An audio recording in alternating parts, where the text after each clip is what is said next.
isn't going to be terribly long tonight. At most 2 hours, which is actually a decent length. I haven't played at all today. I'm really trying to only play when I broadcast, which I understand.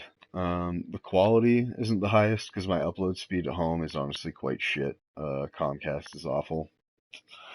I could switch to just recording my gameplay and getting a thumb drive to increase my record times and upload to my YouTube. I honestly kind of like the idea of people being able to watch me and maybe listening to what I have to say more than watching the gameplay. Not that that's going to happen, but that's kind of what I'd like. I like to hear myself talk, just being honest here. So I would hope that maybe there's other people that would like to hear me talk and about the things that I want to talk about, like tonight, Logan, which I finally saw, which is the reason that, I was hyped about it, and the reason I started this playthrough, which I'm now level 19, as you can see on the load screen here. Wolverine is a very special character to me. When I was a young kid, I was introduced to superheroes, which are a very, very, very big part of my hobbies and who I am as a person, and what I identify with, at a young age, from my father, with a booster pack of X-Men cards in the early 90s, back when the animated show was huge, and really the X-Men were the most bankable product of Marvel Comics for the longest time. Really, until 2012, honestly, when the Avengers movie broke out and really exploded Marvel's popularity and the general populace's understanding of these characters and things like that. The X-Men were, I'd hazard to say, 60 to 75% of what Marvel was. I mean, when you thought of Marvel Comics, you thought of the X-Men. And Wolverine, from when I was a young kid, was always my favorite X-Men. Um, Honestly, really for the most cliche of reasons. Because he had a really cool costume, and he had cool claws, and he was a bit of an asshole. And, I was born in '89. So in the heyday of the X-Men, which was after the popularity of the writing that Chris Claremont had started in, I want to say 75, 74, 75. The culmination of that, the X-Men really kind of exploded with my generation and the 90s animation, which I own all of the DVDs to, because it is, in my opinion, one of the greatest animations ever made. Not in terms of animation per se, because that would honestly have to go to like Batman the Animated Series. That is one of the greatest animated shows in terms of animation ever created, and writing. I'm not taking away from that. But as far as writing is concerned, I feel like X-Men the Animated Series is one of the greatest written television shows in my lifetime. I still watch it regularly, and it's really, really great how well Chris Claremont's run was adapted. And there's a lot of changes in there, of course. But even today, when you have like Bryan Singer, who can't understand the Phoenix Saga at all, and you have what they did in that 90s animation show with the Phoenix Saga and the Dark Phoenix Saga, and how well they adapted it. Obviously, if you go and read the Claremont run, keep your eyes open. There's a lot of liberties that they took because of changes that happened in story years later.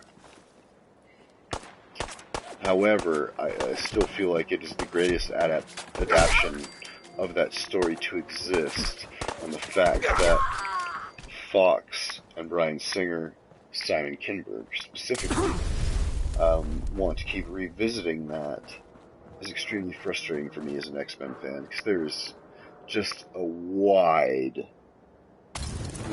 breadth of material that could be adapted to film that they're not bothering with because they keep wanting to fuck with the Phoenix and Dark Phoenix saga. It's just so annoying for me. Anyways, I wanted to talk about Logan. Jesus, where are you? You're up there.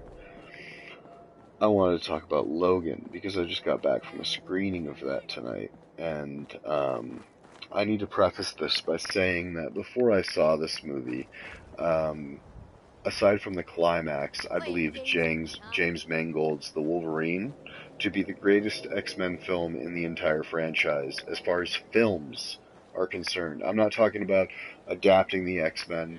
I'm not talking about, making Wolverine a 5-foot fucking Canadian who's super hairy and is a murderous bastard who's ornery as fuck.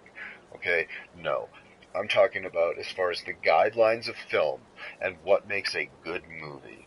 And The Wolverine, in my opinion, is the most well-made film in the X-Men franchise, aside from its climax, which to me is antithetic to, thematically, to the entire rest of the film, which is more of a dramatic affair. And then the climax it just devolves into this fucking Wolverine fighting the Silver Samurai, which the Silver Samurai, quote unquote, in this movie, is a CGI fucking robot fuck.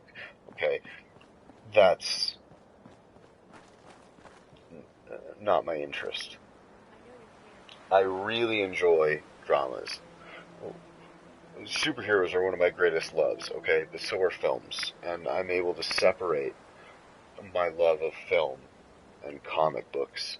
Oh shit, I'm gonna have to reload so I can go help the slog, or try to.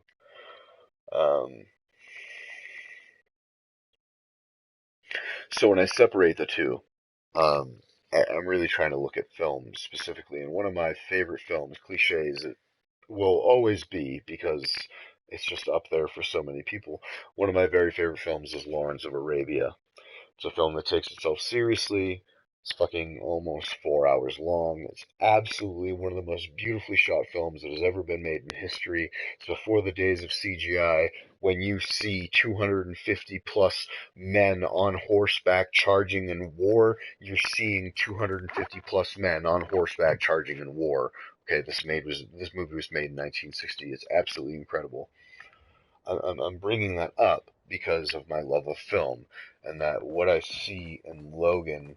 Now, granted, I need to see it another time. I've only seen it once, and I do not believe you can judge a film. Anyone can judge a film by only seeing it one time. I have a fairly eidetic memory, which is uh, often referred to as being a photographic memory. Um, Photographic is incorrect. Eidetic, and I don't know the exact definition. But I memorize most everything that I see, and that's in part, why I love movies, because it's a snapshot, 2.5 hours where I see these images and they're stitched together, and I memorize so much of them. I have a huge movie collection at home that is constantly growing.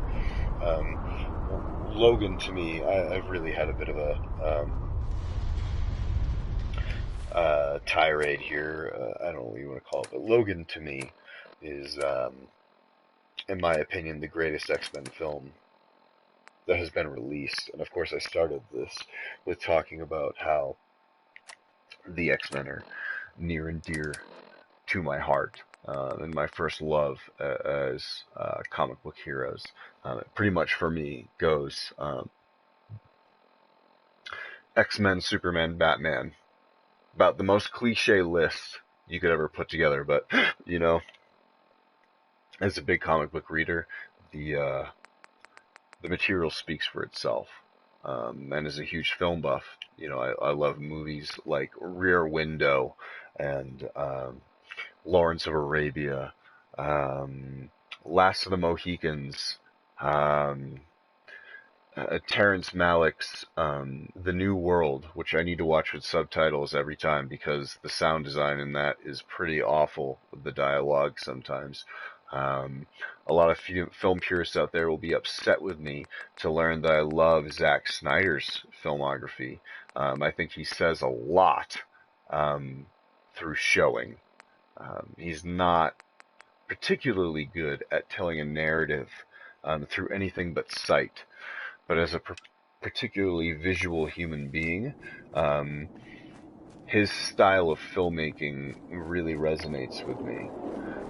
I'm giving my history of what I love about film specifically so I can give context to what I love, and the X-Men, to what I love about Logan. I've given the long runaround here to discuss about how I feel like Logan is the greatest X-Men film that's ever been made. And I shouldn't just say X-Men film, I should say a film inspired by the X-Men. There's a particular point in the movie that exemplifies this, where Logan, Wolverine, Xavier, Marvel Girl, I can't obviously visualize exactly everyone that showed up, but they were presented in a comic book like they were in real life, are in real life. And they weren't, their costumes weren't actually, they were designed slightly differently from they are in real life to separate them even farther. It made it so they were a comic book in this movie universe and not in our universe. It was actually quite deftly done. But it really exemplified the difference between this film and what people like myself may want in a Wolverine movie. And the realism that has been presented within this universe for so much time. That said, it is the actual closest depiction and characterization of Wolverine in the comic books that we have seen yet, in any form of media outside of the comic books. They actually show his rage, his murderous tendencies, his absolute moral grayness. The rage, really, though. The rage has been a big for me. See, I'm a person who struggles with anger and rage. I actually, I'm going to pause really quickly so I can talk about this. I'm bipolar, and I'm bipolar 2 specifically. Which means that if I'm not depressed, I'm extremely angry. It's not the whole like super happy paradise. No. If I don't want to kill myself, I want to kill other people, is pretty much how I live my life. So I take these pills, Trileptal specifically, which I've been on for a couple of years now. The generic is oxcarbazepine. Really helpful for me. 300 milligram tablets. I've been on this for a couple of years now. I want to say, so it's 2017 now. I want to say since 2015. I've been on it. So that's another reason that I really identify with Logan, is his anger issues and his inability to control it in a lot of cases.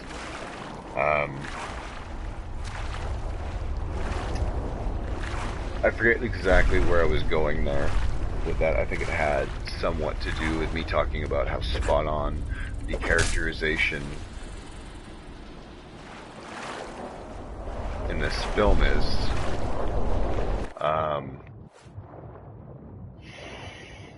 I really like that Laura Kinney got the spotlight and the child actress that she chose, though she didn't get much real screen time, I feel like. Really, she didn't. She had a lot of moments, but I feel like if I counted the screen time, she didn't get that much, especially speaking screen time. Very, very little. Good facial acting. I need to watch it again to really give a true judge on that. But I thought she did quite well, and I thought Laura Kinney was treated with a lot of respect. And I think as far as legacy characters are concerned, Laura Kinney is one of the absolute best out there, and I'm a big fan of her. So I'm glad she was treated as well as she was, and I hope there's a good future for her, especially considering the sneak peek or trailer or teaser or uh, fucking strip tease. It's really the best thing we got to call it. I don't think I'm going to get to the slog quickly enough. How far am I from the slog here?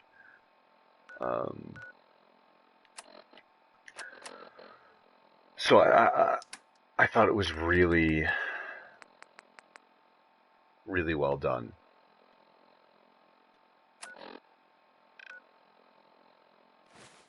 I fucked up. I'm going to try to reload. I've just been spending a lot of time talking here because I really loved this movie. James Mangold is one of the best filmmakers in the entire X-Men film franchise. I feel like he's second to no one, with Matthew Vaughn as a close second. I think Bryan Singer is a highly, highly overrated filmmaker. Highly overrated with X-Men fans that are fans of the movies, at least. I find his movies, including Superman Returns, to be fairly bland, uninspired in the art direction department. I'm a graphic designer. I work in design. I have an eye for design. I really, really have always disliked his costume, and just general art philosophy and design. It's very bland and boring to me. So I find him to be third in the great filmmakers in the X-Men franchise. I think James Mangold's The Wolverine and now Logan are the absolute pinnacle of the franchise. And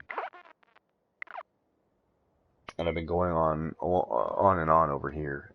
Granted, I've been drinking and smoking, and it's been a long day for me, and I have a long day tomorrow. But I do think the fact that we finally got an R-rated character study, truthfully. Now, the Wolverine was also a character study that devolved into a fucking tent-pole CGI robot fuckfest at the end. But the Wolverine was a character study. And the Logan is just an even better one. It's just nice to get people taking this material seriously. And like I said, it is... Hey, I think someone's out there.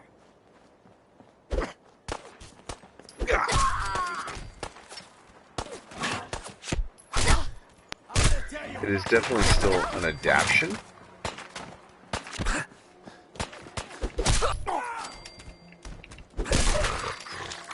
And not, as someone who's grown up reading and loving the X-Men, it's still not...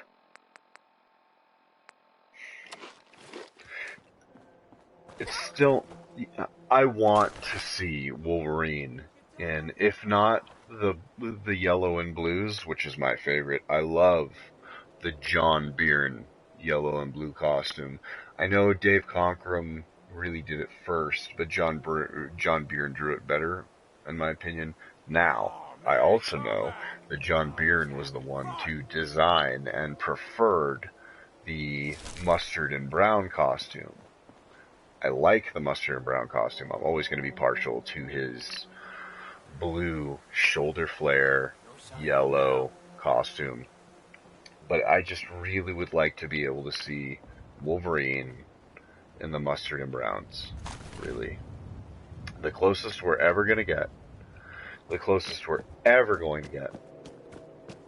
is the alternate ending in the Wolverine where he opens up the briefcase and you see the cowl and the gloves. And, for me, that's satisfying. I consider that the actual end of the Wolverine.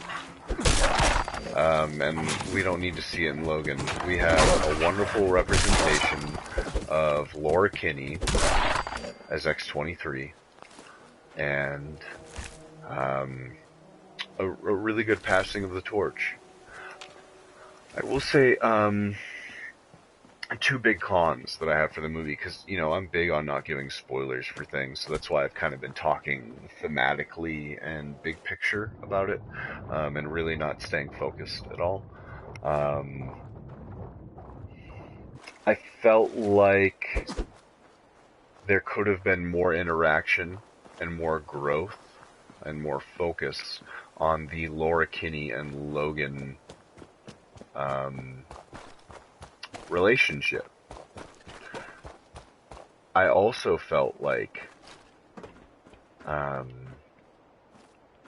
shit, what was my other point? Wow, the fact that I'm forgetting it right now is really good for the movie. I also felt like for an R-rated movie, granted there was a lot of violence and more that would be allowed in PG-13, but I guess like Deadpool, I kind of expected there to be more gore. Just more. You know, like no holds barred, like really, really showing stuff, and there was still more cuts. I felt like the action could have been slightly better.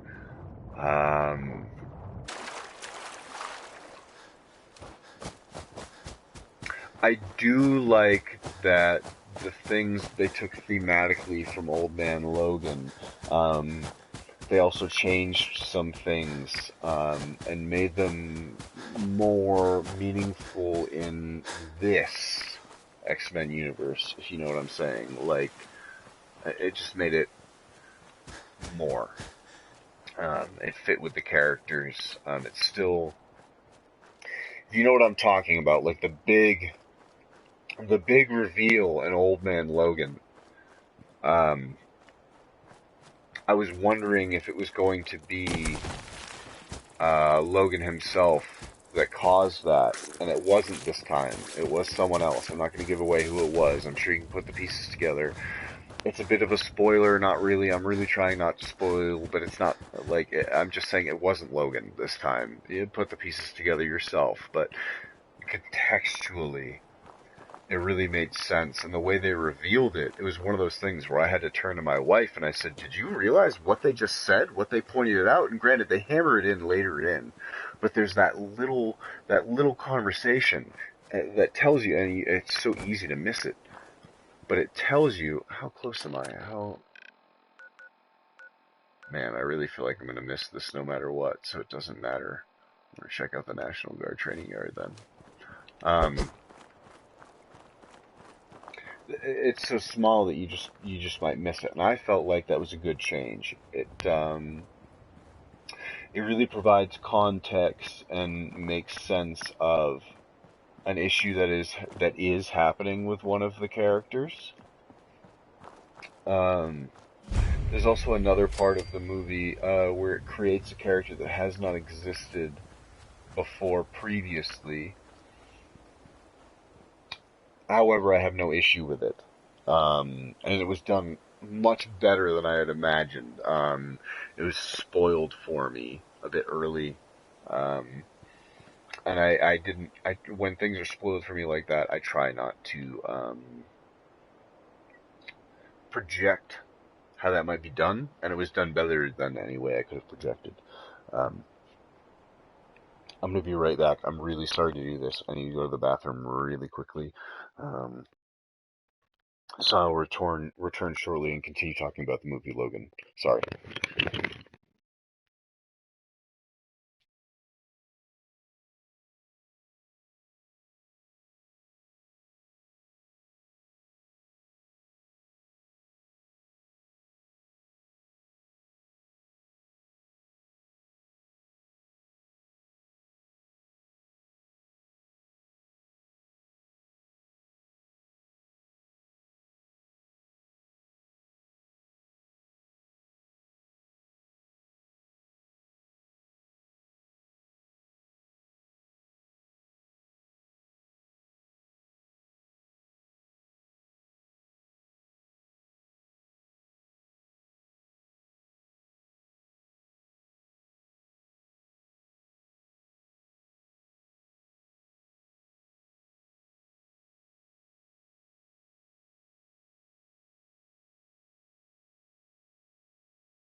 Okay, see? I'm sorry about that. This is why streaming is tough, and why sometimes... Oh, shit.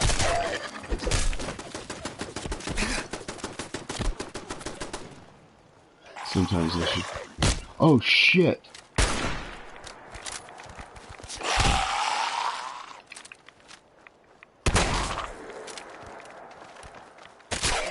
And why sometimes I should just record.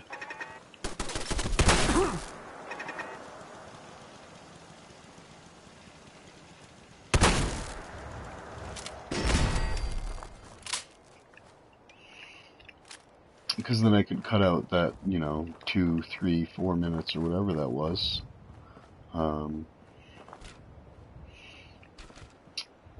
Where I wasn't playing at all. Of course, that whole time I was just thinking about Logan. Because it's such a fantastic fucking movie. And everyone should see it. And like I said previously,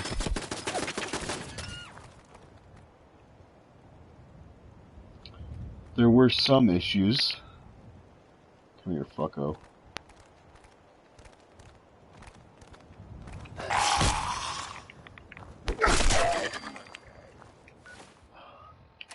There were some issues. I felt like there could have been more interaction between Logan and Laura herself. And I did feel like for a movie that was rated R, and granted it could not have been rated PG-13, I'm not saying that it could have been rated PG-13, but for a movie that was rated R, I just felt like they could have done more with the whole, hey, it's R, and we're showing fucking Logan for being the murderous, angry bastard that he is. And I just felt like that wasn't represented so much, and it just surprised me, honestly, because I was thinking this whole time, like, holy shit, Logan's gonna be rated R. We're gonna get finally Wolverine, the Wolverine that I have read in comic books for years, that has killed hundreds of people. Hundreds. Probably even thousands at this point. He has even killed 100 people in the movies, counting Logan.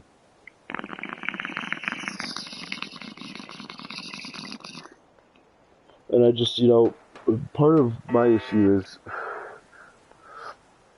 I went into that movie with The Wolverine being one of my very favorite movies, just from a filmmaking perspective, outside of being an X-Men fan, which is really hard to do. I do have a bias, but he made a PG-13 Wolverine, who clearly kills people in that movie, engaging. So I thought he was going to be able to take that Wolverine. I don't use guns in this playthrough, but, in dire situations, or in areas where I can't really fucking punch someone, I'm going to shoot at people. Literally, in the hours that I've been playing and streaming this, you've seen me shoot very few things.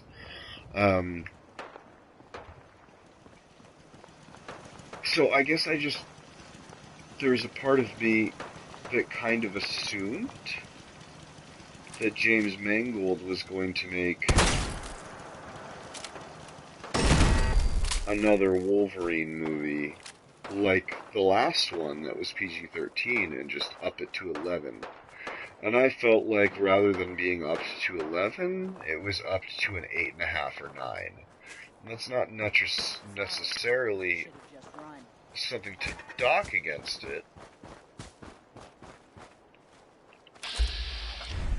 But it just wasn't exactly what I expected either, if you get what I'm saying. I thought there's going to be more. And there was nothing wrong with what I got. It's absolutely fantastic movie. I just thought there was going to be a bit more blood and dismemberment than there was, and I had that same issue with Deadpool. Deadpool, another R-rated movie, can say fuck literally as many times as they want. Not a single what the fuck, but 3 at least what the shits. And I own it. I can watch it again to double check that. But what the shit is so gooberish. And I've said this before, that's one of my favorite words, compared to what the fuck. What the fuck is a universal symbol for what the fuck.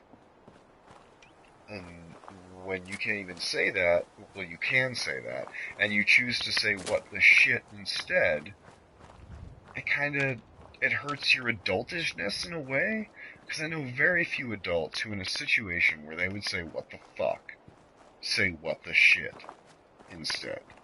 And it's kind of the same issue with Logan, is there's some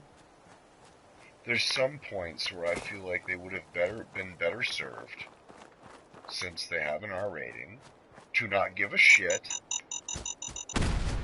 about how it may be construed, and just fucking do it. Just say fuck. Just show more blood. Just really get down and dirty and brutal with it. And it was brutal, and it was down and dirty, and I'm not taking that away from it. It's still, in my opinion, the greatest movie in the X-Men film franchise. I just really felt there could have been more. That's all. That's all. Those are my 2 criticisms. More time between Wolverine and Laura, and a bit more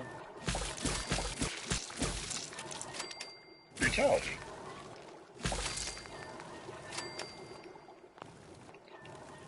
Otherwise, the movie was flawless. I made a post afterwards that, my order of the movies goes Logan, Wolverine, First Class, X1, X2, and the rest are garbage.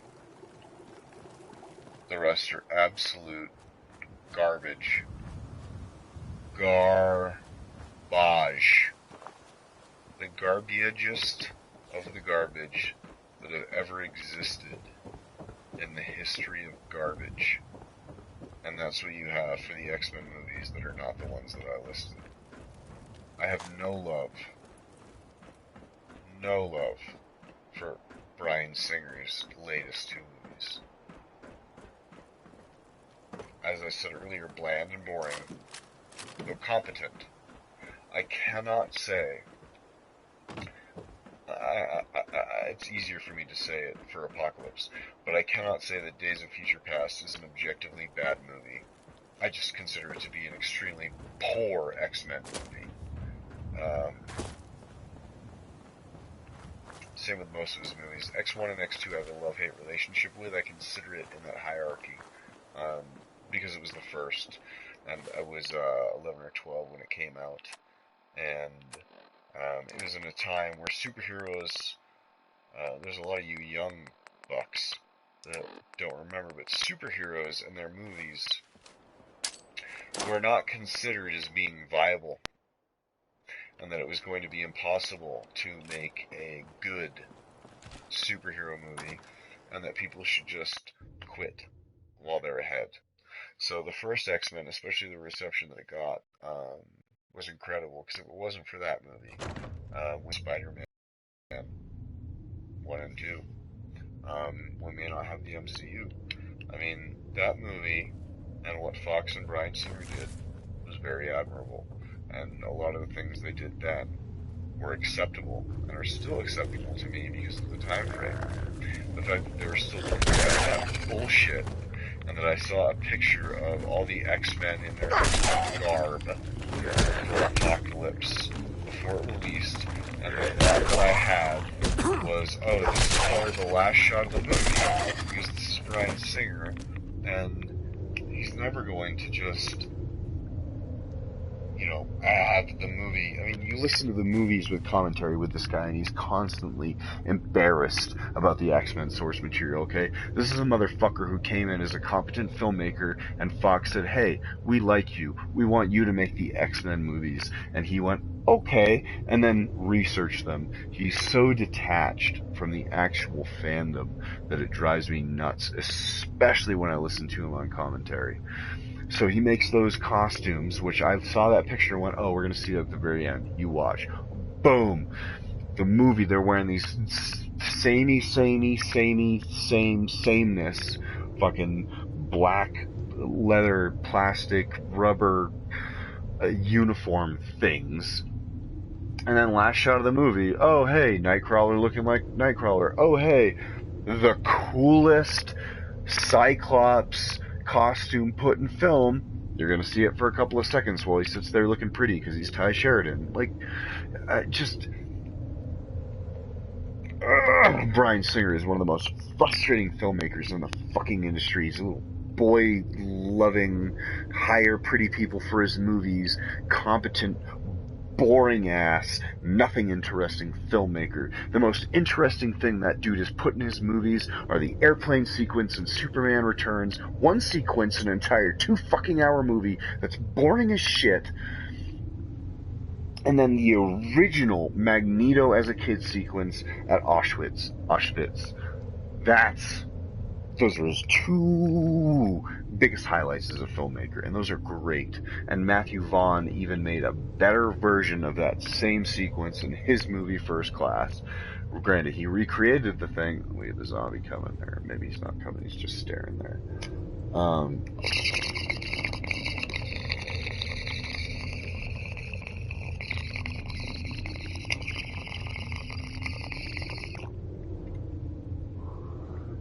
But Bryan Singer is still a really boring filmmaker that has really held the X-Men series back since he's come back. I don't care how well Days of Future Past sold. It was shitty. I don't like Days of Future Past. Okay? It's just all you need to do is read some Chris Claremont X-Men, or even care what the Sentinels look like, or even think about continuity at all, or even think about, okay, how do the Sentinels take Mystique's genes and somehow replicate every mutant's powers? Because that's not what Mystique could do. So, it's just... it's a number of nonsense. The whole franchise is nonsense. And Logan is one of those movies that takes itself and goes, I'm removing myself from this nonsense. If you literally just watch The Wolverine and Logan back to back, great. Perfect 1-2 sequel films. Because even in Logan, because he's old, his adamant, even in the comic books, and this is correct to the comic books that they do, and they don't, say this explicitly in fucking exposition like movies are wont to do. He's old, and his adamantium skeleton is poisonous to his body, and it affects his healing factor, especially as he gets older. So his healing is just so much slower, and it's slower in the movie, and done correctly, and it's just all so appropriately done, and I am a big fan. So yeah, that's really all I have to say about Logan. I think it is the greatest movie in the history of the X-Men film franchise. The most well-made movie in the history of the X-Men movie franchise. And I'm really excited for the next Deadpool movie, and the X-Force movie. And really, anything that Simon Kinberg doesn't have the biggest attachment to. Because I think he's just as attached as Bryan Singer. I've listened to him on the commentary, and I don't like him. So yeah, I've just spent like 45 minutes talking about the X-Men. while playing Fallout. And I don't even know what I'm doing. I'm checking out the National Yard. I think I killed a lot of zombies. I've eaten a lot of shit. There's actually a lot of sleeping bags here, which is surprising.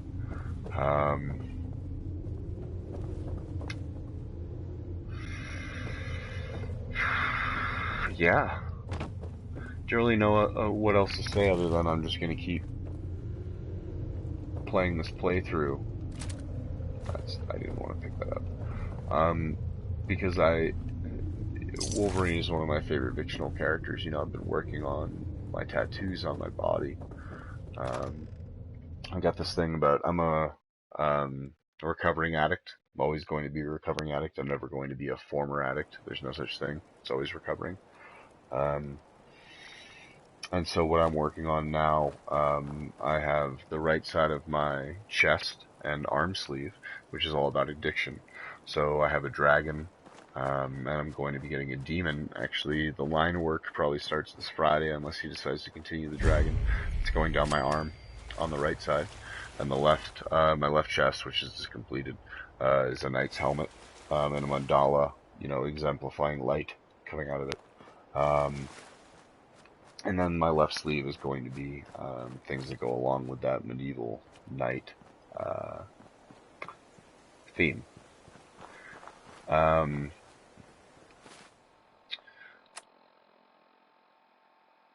So the reason I started talking about my tattoos there is, hold on one second.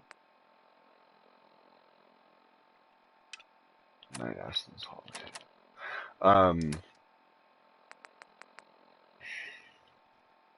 Is that on my back, I'm thinking, because superheroes are a big thing for me, I'm thinking about doing something with superheroes. Now, my two favorite superheroes are kind of two sides of my personality.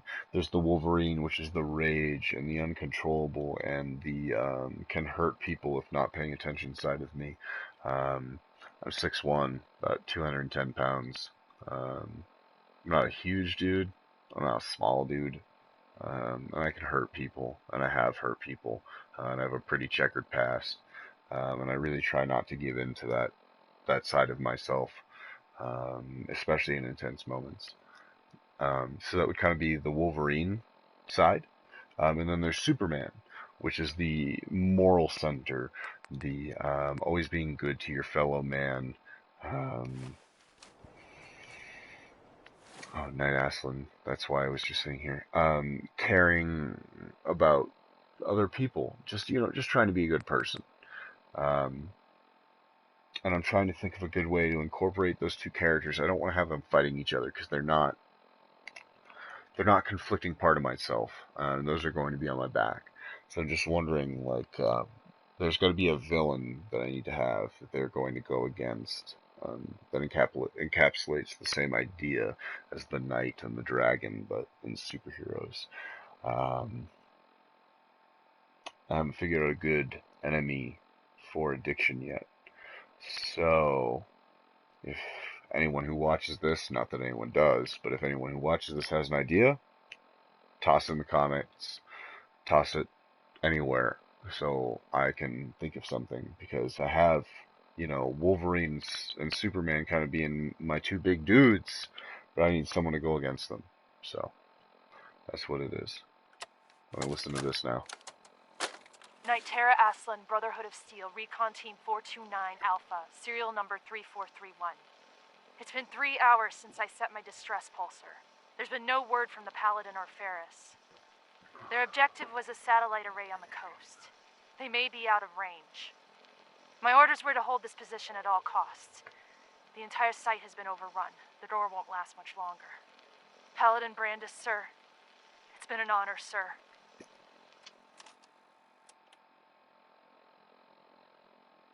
Okay. So listen to that. What do I need to do now? What the fudge? Okay, I have a objective. Hold on. I just need to break up some of this pot here.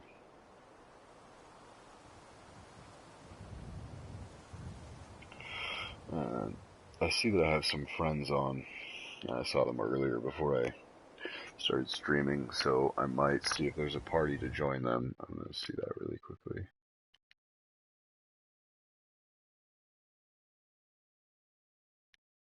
Yeah, here we go. Talk about a party, holy shit. What up, Trev? I was I'm just gonna watching your say this. broadcast Oh, you were? a little bit earlier. Um,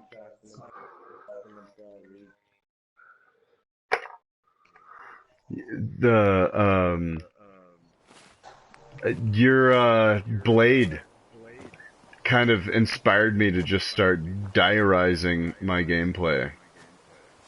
So, your Blade, where you're role-playing as Blade in every fucking game ever in the history of all games.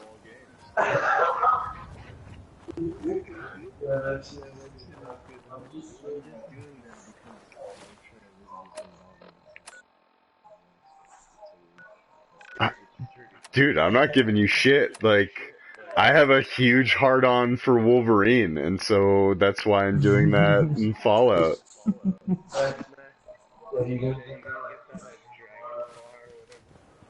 I, I don't know if they even have a Dragon Claw. I'm using fucking bladed knuckles, like I got blades coming out of my hand, and that's been satisfying enough so far.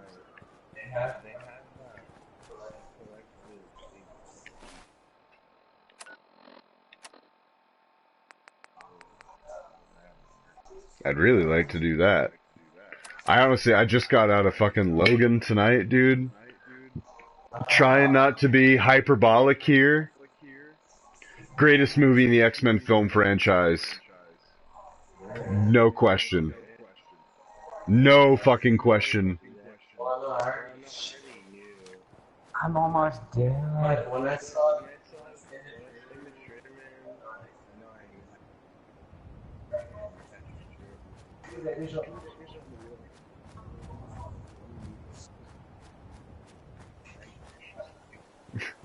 What, and what's great about it is she isn't just like some little kid in the movie. No, she's like actually Laura Kinney. The bitch murks some fools.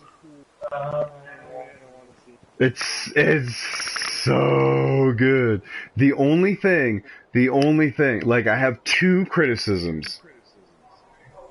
I really feel like there could have been more interaction between Logan and Laura herself, honestly. And for a movie that was rated R, as much gore as there was, I wanted more.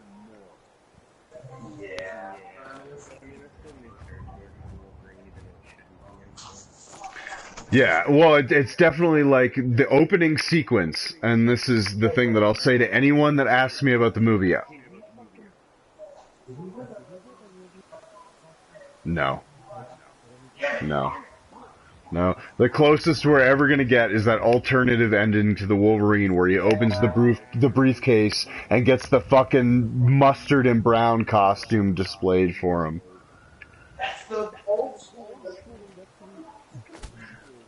Well, old school, yeah, but a lot of people don't realize that fucking he was yellow and blue first.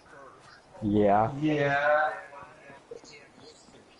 Well, not just then. John Byrne drew him, and Dave Cockrum drew him in the blue and yellow style for many years before Jim Lee. Oh no, John Byrne actually also put him in the mustard and brown. I think he was in the yellow and blue for like 7 years before going mustard and brown, and then he was mustard and brown for like 15 years.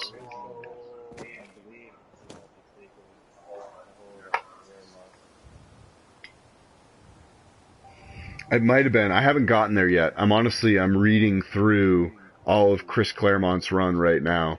I've read a lot of X-Men, but for the longest time I was like avoiding that run, thinking that, lots of thought bubbles, lots of excess exposition, and it makes it actually much more reading it like a novel than a comic book.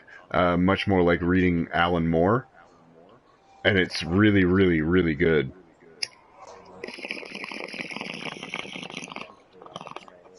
Have you read Miracle Men? Or Miracle Man. Yeah, man. Like, Alan Moore is remembered for The Killing Joke and Watchmen. More people need to read Miracle Man.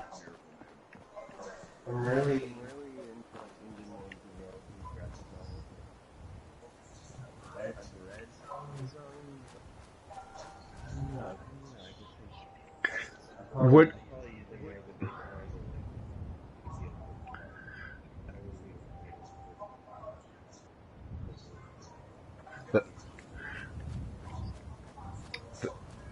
That makes sense. I mean, what have you done? Because would you be interested in collaborating at any point in time? Like, I feel like I love to write. I don't have another person to work with to help me get inspired with. That's my biggest thing. Like, man, I get 7,000 words into an idea and I just stop.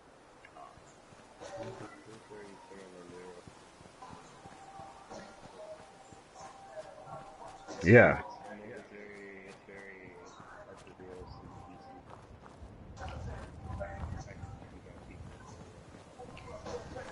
Well, I'd really like to find an artist slash writer, someone I could co-create with to try and create a concept to make a comic book, because I absolutely love comic books and I love to write. I have an eye for design. My hands suck.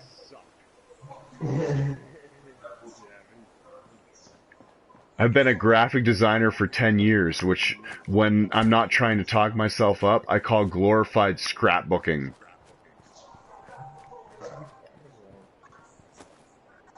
It's still like, when you do it professionally, though, it's, oh, alright, let's go to Shutterstock. I need a chick dressed up as a bumblebee that's hot. Hot bumblebee chick. Yes. Now I'm going to cut her out. Now I'm going to put her on a background. And I'm going to look up, honeycomb, leather. Now I'm going to mix the honeycomb and the leather and add a bunch of words like win $1,000 gift card and free beers and win stuff. I went having some of the best job security in the nation because everyone else who works in my line of work sucks balls.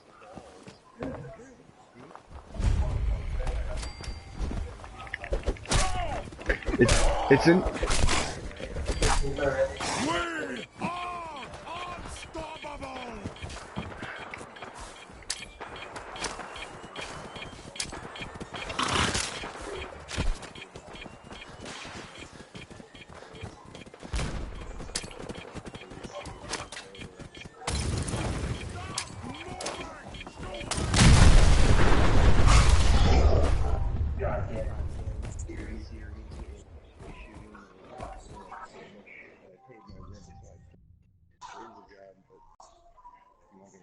I kind of wish I was in California so I could help you with that, because I really love movie making and the aspect of movie making. Any movie that I have in my collection, and I have at least 500 movies at this point in my collection, anyone that comes with director commentary, I watch that like it's fucking manna of life.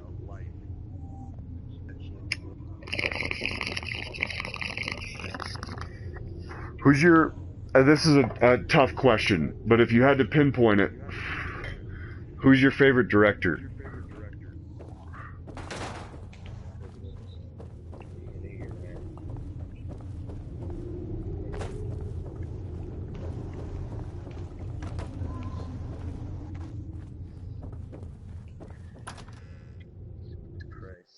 It says it's a tough question, so it doesn't have to be overall favorite, just like the first one that comes to your mind, because no one has a number one. I believe anyone that says they have a number one just hasn't watched enough movies.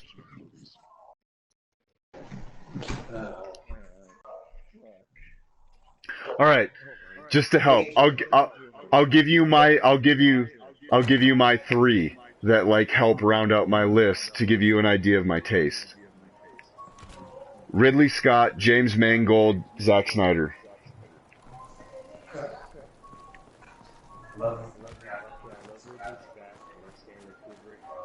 Oh, yes, Kubrick's amazing. not Spike Lee style, not fully, but I love how he's kind of, he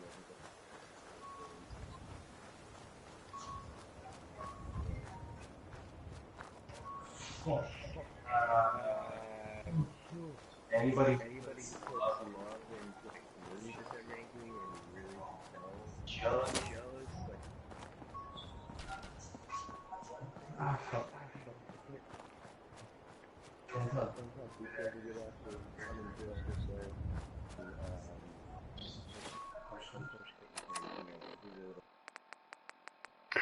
Well, he's also like, yeah, no, you put it perfectly, saying he's all over the place because he's not one of my favorites. There's like 3 or 4 of his movies that I love, but otherwise I'm just like, eh. Like, I can understand someone thinking every single one of his movies is a masterpiece. I will never argue that against them, but it's not for me. Ah, yeah. See, this is why it was such a tough question. It's the same thing with, like, for me, writers of comic books, or...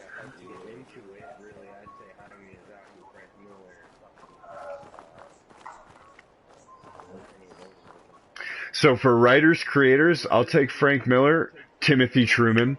Not many people know him, but I absolutely like. Hawkworld is my #1 favorite comic book of all time.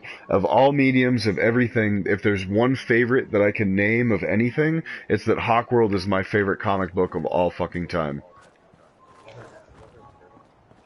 It is the classic hero's journey. Probably the best representation of it I've ever seen in comic books. And it's a 90s reimagining of Hawkman. So take that stupid reincarnated lovers from the past and we're seeing ourselves. Yeah. Fuck that bullshit. Oh, exactly. He's a Thanagarian. I want to say prince, but he's not actually a prince. He's more like the son of a very famous, very influential man who's also a space cop. And it's very gritty and very realistic, and it has to do with like the underworld, you know, drugs and fucking breaking the law in real life. Dude. Fuck. Yes! Read it! Read it! It's like Dredd. Do it! And but on top of it, there's the arc of like the fallen man who grows. Like, alright, so I'm going to ruin a part of the book, but I don't care because it's how I'm going to sell part of it to you. He fails in a way, and he gets exiled, and he's like on his last legs. And there's a man who's just like making these wings, and he sees him making these wings, and he decides to pick up a fucking rock and brutally murder this dude by bashing him in the head and stealing these wings so he can escape from his solitude. And this guy's brother comes up and forgives him and says he was making those wings for you. There's moments like that, and that's not even the best one. It's like I said, it's the quintessential hero's journey in all comic books and all the ones that I've read. And I want to say at this point, as far as single issues are concerned, I've read at least 30,000 issues. Yeah.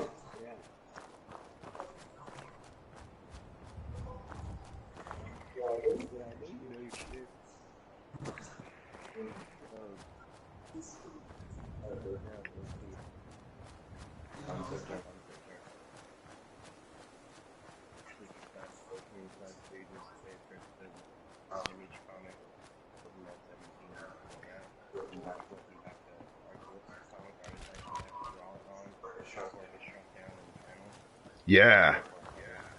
It's so much larger and beautiful. I'd really like to collaborate with another creative person, because that's not something I've been able to do for a long time. And I don't know about you, but I know for me, as an artist, I'm a bit egotistical. So when I find someone that I can collaborate with, I really like to latch onto that, because it's very difficult to actually find the person that I respect enough to kind of reel back my ego. No, I get you. Gonna be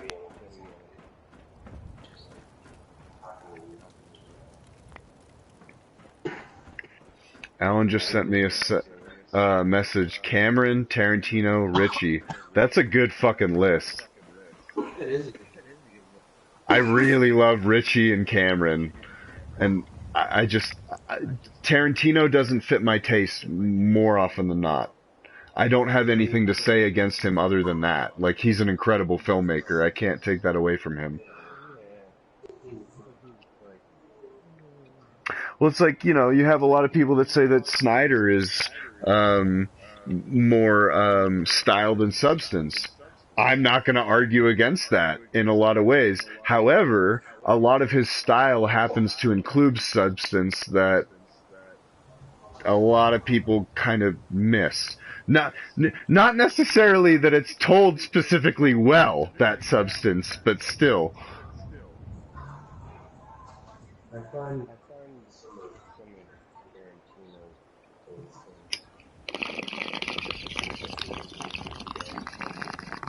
he chooses to do on purpose. I haven't seen The Hateful Eight yet, and I haven't seen Pulp Fiction in a long time. And I still need to watch Kill Bill, because when I was a teenager, I kind of refused to watch it. perfect. This is watch it. No. It was this part where there was gigantic fight scene with Asians in suits And and fights. the fight scene with his two. No, it was It was campy on purpose, but sometimes it was campy, and it was just like, how do you even want to do that? but he knows that He knows that people will accept this. Sometimes it's he too campy. too much. Well, and it's been so long. Hey, do you want to know why you're wrong on that? Finally, Oh, by the way, Alan, I noticed that my broadcast doesn't record you, so you don't have it set to where people can hear you. You're all private and secret agent and stuff.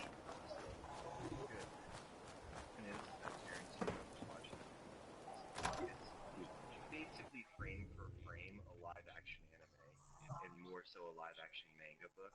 So that's why his blood and shit is so over the top. It's like even the angles that he uses to edit these shots, like somebody holding a gun, the barrel is going to take up 2/3 of the screen. The rest of it is like just barely framed or off the screen. Like it's very Alan, join the mission.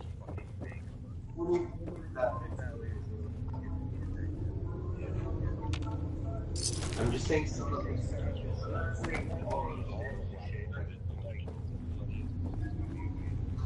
Whoa.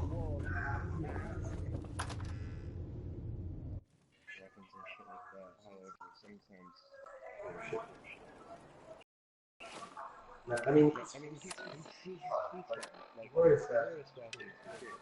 I think that's his best movie, by like the biggest degree. But I was in the process of saying that by giving the caveat that I haven't seen Hateful Eight or whatever the newest one was, and I haven't seen Kill Bill in a long time. Django's my favorite.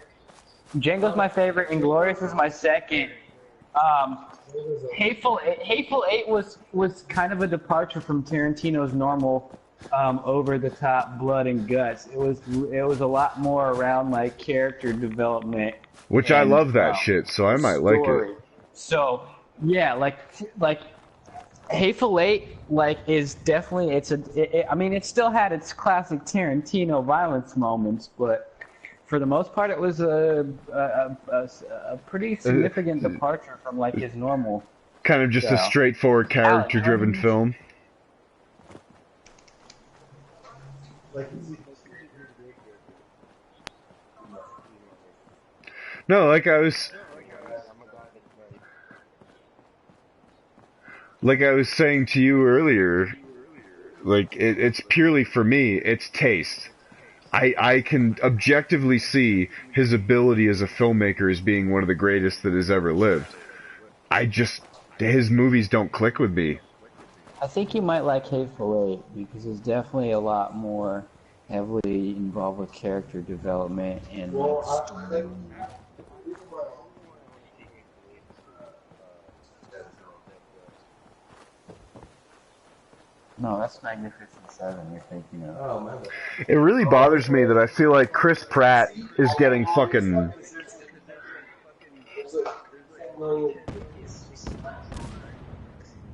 I feel like Chris Pratt is getting typecast like a motherfucker. Alan. Yeah, but fucking fat Alan Chris Pratt in Parks and Rec is the best Chris Pratt. I'm sorry. Great. It As is, much it is, as much it as is the he's best great Chris as Pratt. Star Lord, It is- nothing is it ever the- gonna beat him in yes. Parks and Rec. No, Andy Dwyer. Andy Dwyer. Yeah, April and Andy is the best couple ever. Yes. Yes.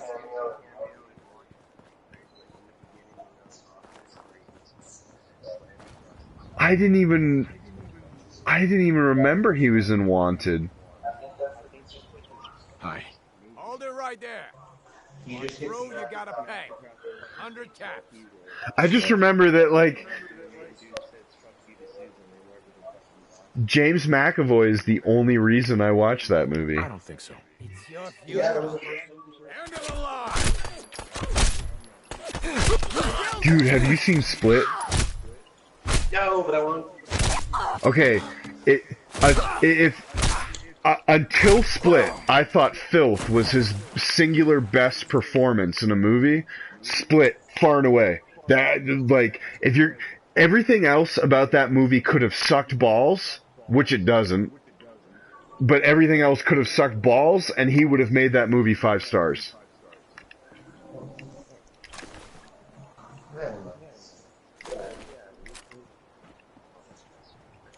But yeah, I just love him in Filth because you actually get to see the guy act with his true Scottish accent.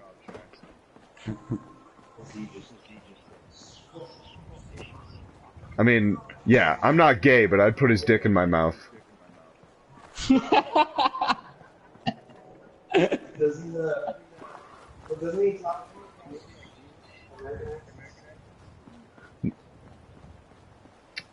Yeah, well, in Split, it's great. He has actually an incredible American accent. He's got a great, like, fashion New York designer accent. He does a great cross-dressing accent, or at least being a woman accent. Oh, dude, like, he's got, like, he really only features, like, 7 personalities throughout the movie, which are all excellent, but there's, like, 30 that he shows throughout the movie. I mean, it's all about this guy just showing his absolute acting range. I mean, more than anything, it's a bit of a character study on DID, or dissociative identity disorder. There's actually a point in the movie while in the theater, because I struggle with bipolar disorder and I went crazy at a point in time. I broke down in tears and fucking sobbed on my wife's shoulder because it hit me really hard at how they represented someone coming out of their mental state.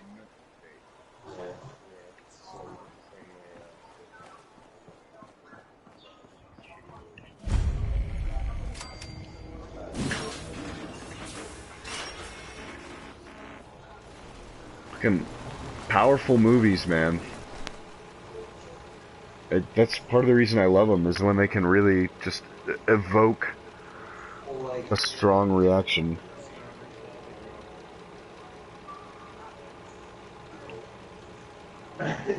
He's been so long since I've seen that movie. I need to buy that one.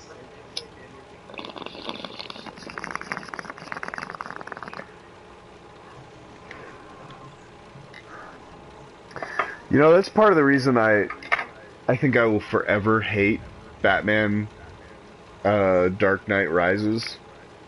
Because there's that moment, I went into the movie drunk the first time I saw it.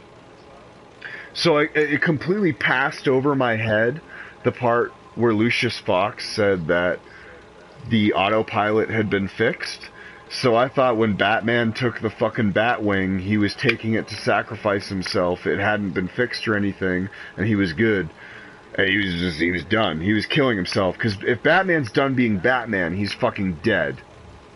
Right? And then there's that ending where he's sitting in the fucking cafe sipping on a friggin' espresso with the shitty Hathaway Catwoman. I dislike her very much as an actress. And it's not even, dude. Her face ruins everything. Like, she's the type of woman where she's not even a butterface because the face ruins her butt. No way to pick this. Nope, can't even. Name like Hathaway. Nope. If you said, "Hi, I'm Kate Hathaway, and I want you to put yourself inside of me," I would say, "Put yourself in a taxi, go the fuck home." Go away. She's Hathaway. She's got millions. Fuck her. Not me. Somebody else. She was the Princess Diaries. Up yours. Princess Diaries Part 2. I told you to go away. Bride or whatever the fuck. Like, Interstellar would be a masterpiece if they removed everything that had to do with Anne Hathaway.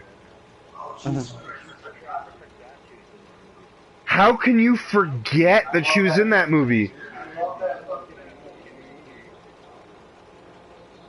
Oh man, I've done too much acid to not appreciate that whole thing where they explain time as like this four-dimensional thing you can control, and he fucking touches it and messes with the dust. I don't have a problem with that. I have a problem with Anne Hathaway talking about love and having her stupid face that ruins everything. What is this place? This is Cabin Anne House, Hathaway. like it says on the sign. Oh man. And if you don't know what Dude, that is, you're in the wrong place. I'm such an ornery person, man. All they had to do was replace her with Natalie Dormer, and they would have had every 13-year-old through 40-year-old male in America that's straight being happy. Shout out to your airtime there, Pete. Oh, fuck. No. Nope. I'm not going to think you're wrong. Nope. No. I have legit. This is something that I use regularly when I see it because it keeps me, because it's truthful and not being creepy. I've said about Selena Kyle in Gotham, she's going to be beautiful when she grows up. Well, dude, like right now,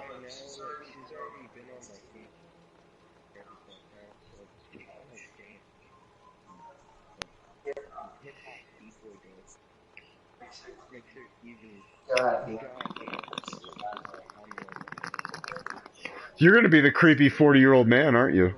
I'm here to talk to Jack Cabot. Oh, Peter, to your right, Pete. good. Come on in.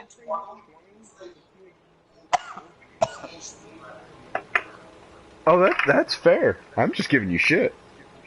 Because I'm married, so that's, like, not going to happen for me at all. I did!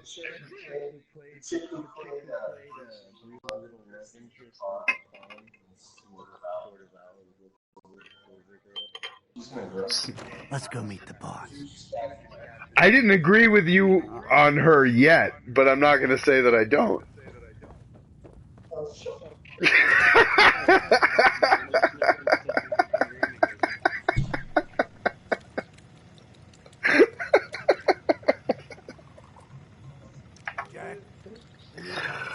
One moment. I just have to.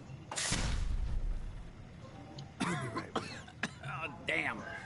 It just really bothers me that now I can go watch and what, Hello. like, Welcome to Cabin the first X-Men movie, okay? I really loved Anna Paquin in the first X-Men movie. Now I watch it, and I have no interest, and I've not had an interest in her in very, very, very many years. I didn't care about True Blood. Gross. Hold on.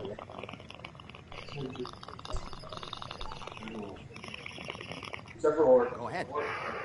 And Apocalypse. Apocalypse was fucking awful. Yeah. And, well, no. See, you know what really bothers me about the Quicksilver part is they just went, oh, hey, you know that movie Days of Future Past that we did, which kind of sucked, but everyone liked it because of the Quicksilver sequence? Let's make another Quicksilver sequence, but make it bigger and better than the other one, and make it way more soulless, and make less sense.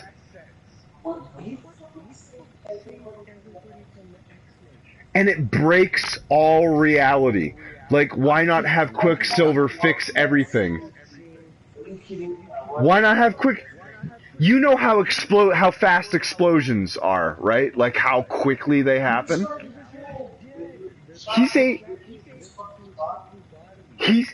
No, I'm not even talking about Havoc, man. I'm talking about how he's able to save all those people and dick around with his fucking music while an explosion is happening, when in the first movie there's no explosion, there's bullets, which do not go as fast as an explosion. It's like... You're supposed to be there. Yeah, but no. See, I disagree. No. I disagree with that, because if you think about that, Joss Whedon in that moment is taking into the fact that in the comic books, Quicksilver is fast, but he's not the fucking Flash, and he doesn't have Speed Force. He's just fast. In the fucking X-Men movies, he's faster than the Speed Force would allow.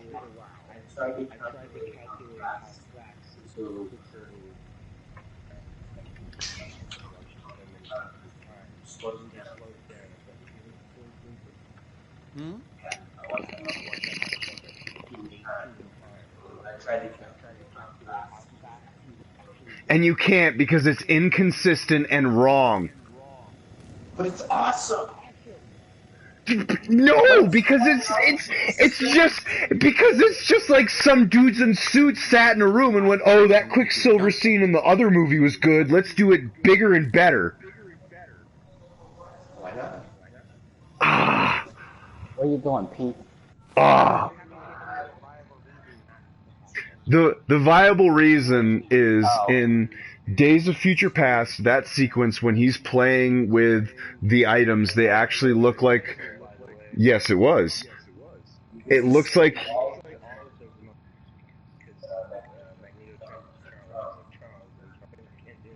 Correct.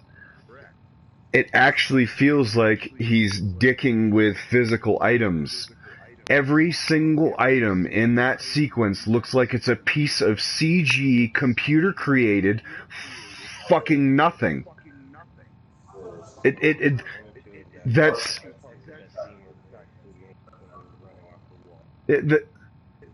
sequence is so much more soulless than the one in Days of Future Past. They legit put that sequence in the film because the other one was popular, and you can see it. There's fingerprints all over it. Right, that's a cute little kitschy fucking let's be Marvel thing. But like it just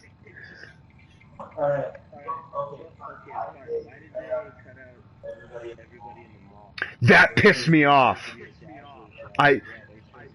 So, as a person who collects X-Men media, and I still need to get X-Men Evolution, which embarrasses me, but I have X-Men Apocalypse, and I've seen that deleted scene. They should have put it in the movie because it was good, and it would have helped the pacing of that piece of shit movie. What happened? They went to the mall and were kids and teenagers like the X-Men are. Part of the thing that's great about the X-Men comic books is these are actual teenagers being teenagers. And more than half, I'd hazard to say 80% of the movies, they don't actually show these kids being kids. In First Class, they actually show teenagers being teenagers. Yeah, and they give each other nicknames. Yeah, and then fucking Darwin died, and that affected me.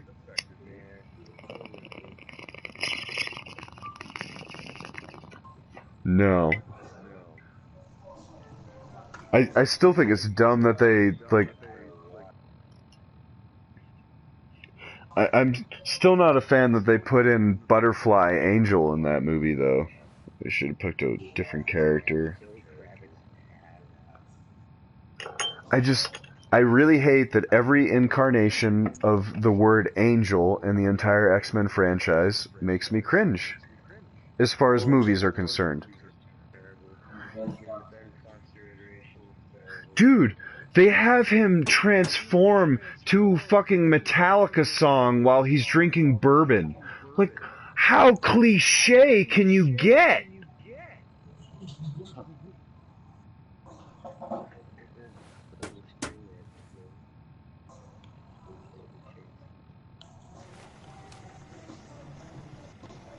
Pleased to meet you, Jack. And I am very pleased to meet you. Edward finds it tiresome. I just really hate... I always like to know My thing is, everyone who works for me. Bryan Singer, and it goes from Superman Returns, even in X-Men 1 and 2. Granted, I give those movies a lot of credit for the time they released and the general populace. He's the most milquetoast, fucking competent, boring, lame director in all of Hollywood. There is other intelligent life in the universe.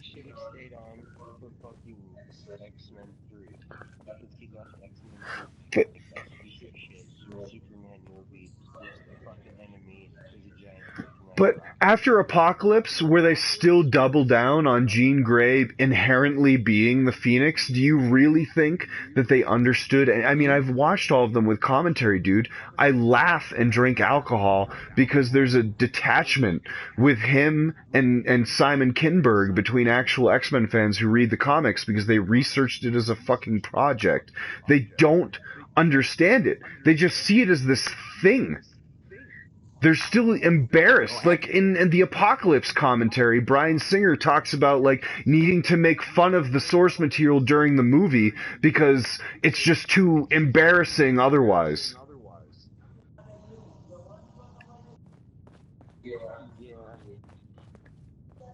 The universe is a big place. Anything could be out there. Wonderful. Most people's minds are too narrow to admit the possibilities of an infinite universe. Like, but I'm not and talking it's about funny. flying saucers and little green men. I'm talking about the hidden history of our planet, the very origins of human civilization, ancient powers that modern science, And even at its pinnacle, there's plenty of barely begin to people, comprehend. when you complain about this stuff online, they just, like, try to dumb it down to, oh, you just want Wolverine to wear the costume. No, Wolverine hasn't consistently worn the costume in the comics since the year 2000. I'm over that, okay? I just want the other characters to be represented correctly. You think aliens created human civilization? Yes, if I've been by drinking a alien lot, you so I'm mean just non-human releasing a lot of precursors passion that on commonly comic understood books. founding cultures. Soon, Because I don't really don't get Egypt, to talk about them Syria. much. My father excavated a city in the Rub al-Khali in Arabia, which he dated. I mean, look at fucking Captain America being an agent of Hydra right now. What the fuck is that? The structures and artifacts were strange, disturbing even. Clearly not constructed for or by humans. Yeah, they're going I've for spent shock my value life and trying to everything. decipher what he uncovered. Jack, can I tell him what I need him to do? I'm sorry, Edward. I just get carried away sometimes. You're sending him to look for the missing shipment. That would be cool. Well then, I'd better leave you to it. We'll talk more about this some other time. When I just things are really less wish rushed. It is an important DC was more into Welcome what they to were the family. doing in like the 80s and 90s with the Elseworlds and like, yeah, there's a continuity, but not really caring about like just having creators write shit and do cool stuff with their characters. They have cool IPs. Do cool stuff with the IPs. I'm really tired of this focusing on canon when we have 75 years of comic book nonsense. Stop caring about canon. I'm ready to get to work. Good. That's part of the job, by the way. It's best to keep an open mind. Jack may be eccentric, but he's definitely not crazy. The job I got for you is simple. Jack owns a facility north of the city. There's Killing an joke. important package that went missing between there and here. I need you to track it down and bring it back to me. Any questions? I mean, there were other inspirations in there as well. There were.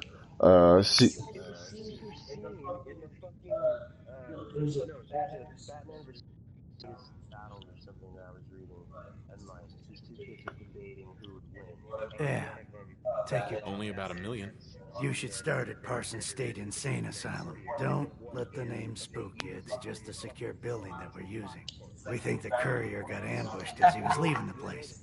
The guards heard gunfire in the distance, but we don't know exactly what happened. Check in with Maria at Parsons.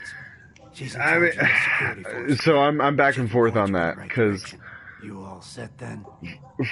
For me, there's Secret Origin in there. There's also There's a lot, like, in my opinion, there's a lot, I still like the movie, I still watch it, I was all set when I walked in here. Well then, get going. As much as it's lambasted, and I don't have any issue with the whys, and I don't necessarily disagree with them. I honestly love the Martha moment.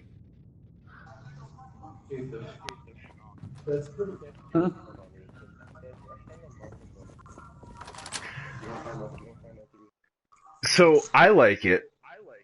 Just for me, as a person who's loved Batman and Superman for a long time and has read a metric fuck ton of comics, for whatever reason, I never thought about the fact that there was Martha Kent and Martha Wayne. Never. And then when I put it... But then when you put it into the context of the film, like that whole time, he's seeing him as an alien. He's never identified him as a human being. There's never been anything to identify him as a human being to him. He's been this fucking godly alien that needs to be taken down before he destroys the earth or is taken over or something bad happens, you know, if there's even 1% chance, like he says. And then in that moment, he says, you know, my mother, save Martha. And he gives a human name to his Martha, which harkens back to his own mother, who died with a gun to her face as he has the spear to Superman's face. So he's essentially the man standing in the gunman's face while this person's telling him to save his own mother's life. And it just like... It just like that whole concept of it really speaks to me.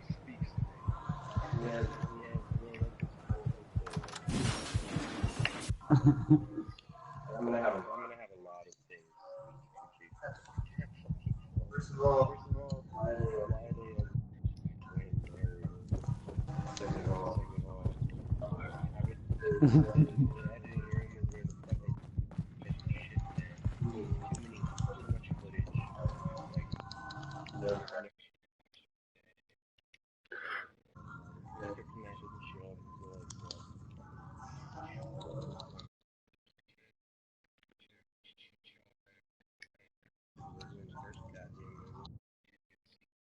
Well, that's why I liked how they introduced the Kryptonite, at least, is they showed that in the Atlantic Ocean, which is where the or the Indian Ocean, sorry, thank you, which is where the world engine was that Superman destroyed.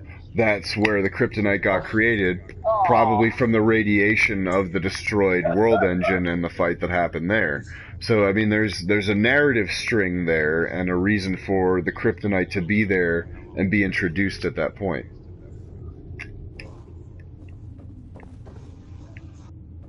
What you trying to do, Pete?